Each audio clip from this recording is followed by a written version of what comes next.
this. We're bringing something back we like to do once in a while. It's called head-to-head, where we usually take an older wrestler against a newer wrestler. But in this particular case, we're going to take the late Bobby Eaton, one of the great tag team wrestlers, against another great tag team wrestler, Michael P.S. Hayes. Wow. Jimmy Farrow will explain the rules to everybody, and then we'll have it and have a little fun. So, Maddie, hit the thing. Tonight, we are going to witness the most anticipated match in the history of professional wrestling for the heavyweight championship of the world. Are you ready? Wrestling fans, are you ready? All right, we have returned for head-to-head. By the way, this is awesome. Mess is going to play head-to-head with us? He's going to play head-to-head with us. Wow, Mess, this is going to be great. Hang in there, kiddo. Let's do the rules first. Rule number one for the competition. The first is mic skills. How good are you on the stick? Are you engaging? Are you interesting? Or are you just drawing paint? How's that sound? That sounds good? great. Yeah. All right. Category number two, mat skills.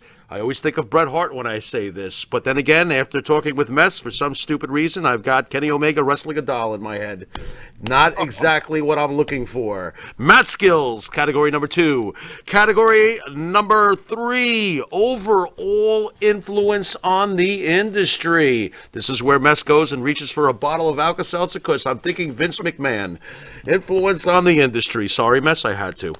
Category number four, my personal favorite. I bet your Mess loves this one too. The back of the baseball card. What have you won? What have you done? Maybe you've done nothing.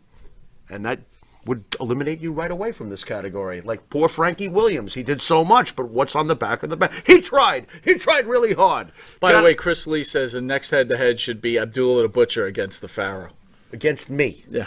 I already told you that I'm afraid of him coming in, and now you want to do head-to-head. I am not fighting that guy without a full set of silverware, okay? Hey, I'll do it, but I want a full set of silverware. The back of the baseball card cartoon that has me really fat. I guess this is before I lost. This is an old... Pre-heart attack. That's an old drawer. You don't look like that at all anymore. Pre-heart attack. All right, and final category, category number five, Holy David Von Erich, the It Factor. Are you that polarizing that I have to stop what I'm doing, sometimes in the bathroom, and come running to the set with the toilet paper hanging out of my bunghole? Nice. All right, that's it. Was that a little too descriptive, Mess? I tried. All right. A tinge, but it's all right.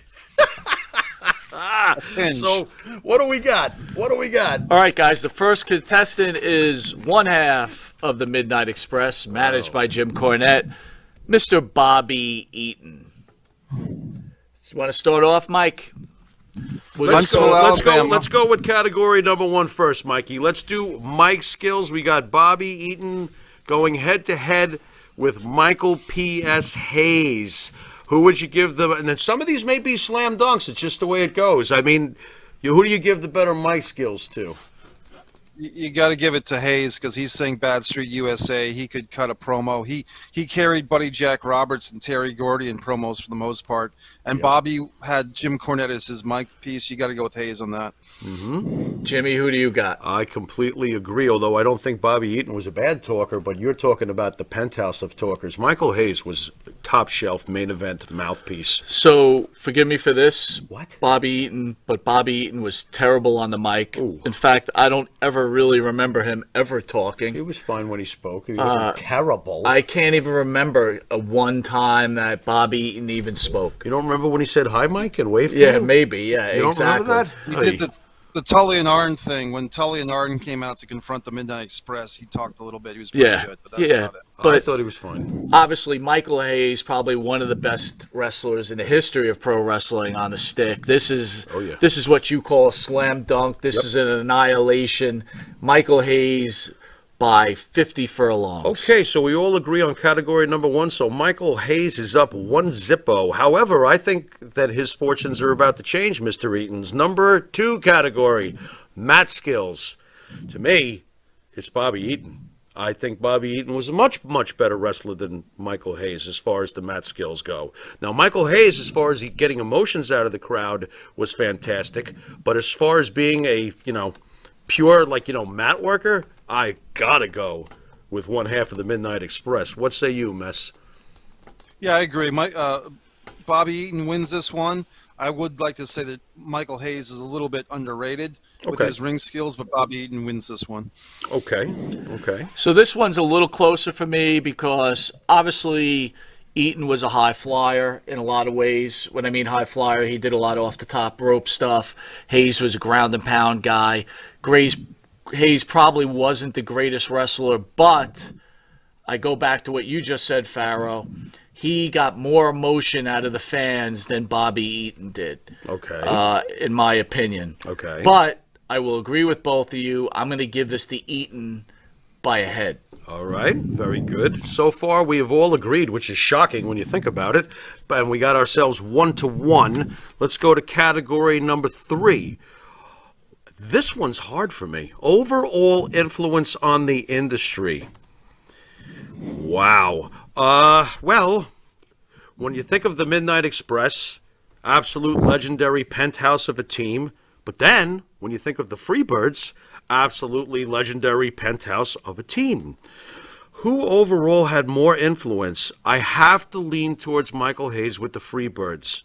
It's just my personal opinion, but I feel like the Freebirds and Michael Hayes, as Mess said, being the mouthpiece, being the one who carried the act as far as speaking and communicating with the fans. Bad Street USA, coming out to rock music like that was also, his deal.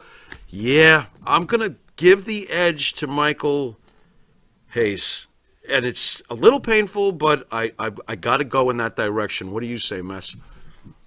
I agree because Michael Hayes, I don't know if we can count his 20 years behind the scenes with WWE, but as a producer, as a guy that's advised the Hardys, and that was kind of kayfabe, but he's advised a lot of people at WWE. He's been working behind the scenes for 20 years, right? Right. At least. Right. Michael Hayes all day and night, no offense to Bobby Eaton, but there's a Freebird rule. When you have True. 3 people in a tag team that wrestle as 2, they call it the Freebird rule. True. You don't have the Midnight Express rule. So I got to go with Hayes again. So no one's a bigger fan of the Freebirds than myself, I believe. But I will say this, that the Freebirds were great in World Class Championship Wrestling. Their return to, or their joining of the AWA and the Road Warrior matches was nothing to write home about. In fact, as a fan, I found those very, very, with another very, disappointing. If you want to mention their WWF run, which was probably one of the most awful runs in the history of the WWE for a big-time recognized group of Expectations wrestlers. not met. Not met. Fair enough.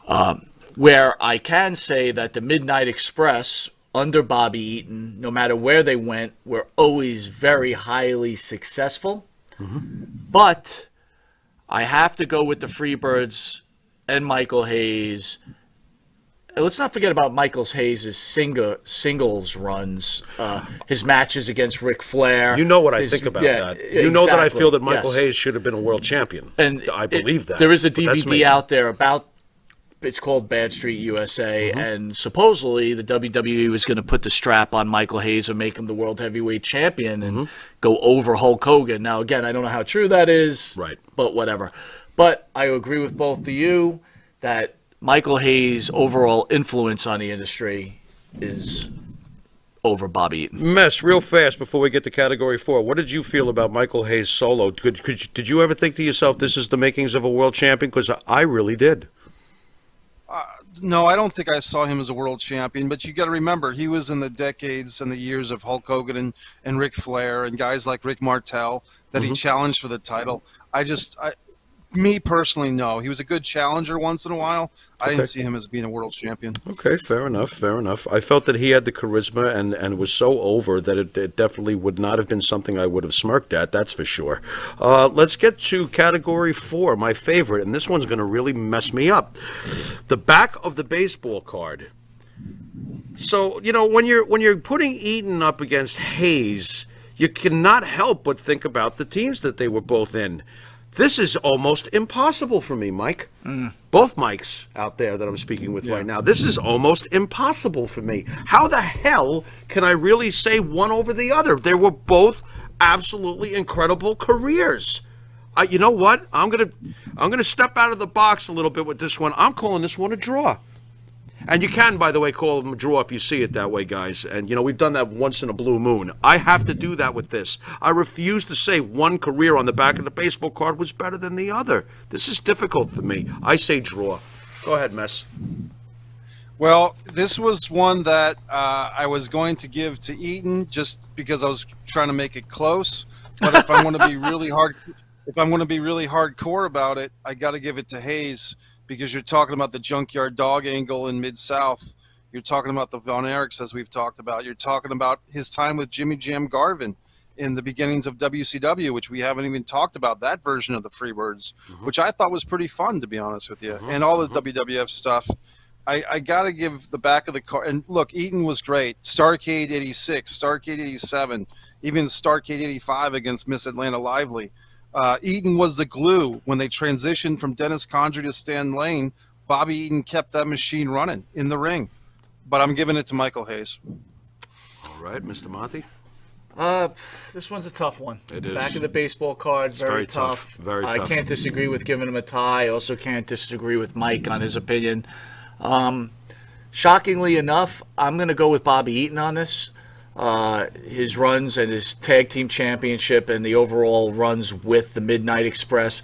And let's not downplay his late WCW runs and his singles action. They were pushing him for a large point. So I think if you actually look at the back of the baseball card, championships won, title matches, things like that, hard to argue with either one of your guys' opinion, but I'm just going to be the odd man out here, and I'm going to just say I'm going to go with Bobby Eaton on this one. Interesting. Okay, guys, so this is where we're at right now. Michael Hayes has won category number 1 with Mike Skills. Bobby Eaton has won category number 2 with Matt Skills. Overall influence on the industry we gave to Michael Hayes. The back of the baseball card is technically a draw, because I voted draw, Mess voted one way, Monty voted the other way. That makes it a draw. So we are 2-1-1 in favor of Michael Hayes, and we are now on the final category. This could end in a draw, but in my opinion, it doesn't. Category number 5 is the it factor. What kind of pizzazz did you have? What kind of magnetism did you have? This, to me, is a slam dunk. Michael, the Freebird, Michael Hayes. I don't even need to get too far into this. That guy oozed charisma. Charisma. So I have to go with Michael Hayes. What say you, Mess? Watch Michael Hayes dancing around and singing Bad Street USA at the WWE Hall of Fames the last 5 or 6 years. It's still Michael Hayes even to this day. The guy's got more charisma now than most guys in the business ever have. So Michael Hayes wins that. No offense to Bobby Eaton. He wasn't a charisma guy. He was a technician. Correct. I'm gonna say the same thing with you guys. Michael Hayes, by far, this isn't even close. Michael Hayes, a blowout. Michael Hayes, probably one of the great stickmen of all time. Yep. One of the great it factor guys. Yep. Michael Hayes is Michael Hayes. This guy changed the industry. I can't say that for Bobby Eaton. Right. So, yes, Michael Hayes by a blowout. All right, folks, and that's that. Bess, hey, thanks for playing head-to-head with us. We have our winner, Michael P.S. Hayes. By the way, real fast, Mess, you might like this story. There's only one thing, though, that I'm not thrilled with Michael Hayes. Don't you think he should have been a little nicer to you that one time you ran into him? Yeah, Why don't you tell that story? So Mess, check this quick out. story. I was flying to Atlanta for work, and every time I go into Atlanta, which I quite oftenly do, I always think about Bad Street USA, and I'll sing it in my head because I did love that song, and I was a loser, Mark, and that's just the way it was, and that's how it is. Okay, fair enough. So I get off the plane, and here's this dude in a blue suit with this white top hat on, and it's Michael P.S. Hayes, and I'm like, holy shit. the next plane I go on is going to crash because I was thinking about Michael Hayes. I go up to him. I start talking about old school wrestling. The guy was like, "Get away from me, you freak." Was really kind of nasty. So I know a few people in the WWE, and I mentioned that Michael was a little off that day, and they told me Michael sent a message to me that said, "Fuck you, freak." Nice. So- nice. Mess, does this change your opinion on him, or are you still good with him? I feel like you felt like Carrie getting your head smashed with the cage door on Christmas night '82. That's great. Yeah, cut that in your Mark Prime, huh? That must have been rough. Maria Davis says, Mike was mean to Monty, and I said, yes, Maria, hurt my feelings. Feelings? He did. I didn't know He you hurt had my- any he feelings. hurt my feelings. Very- Well, Mike, I very want to interesting. thank you for joining the show. I want to tell the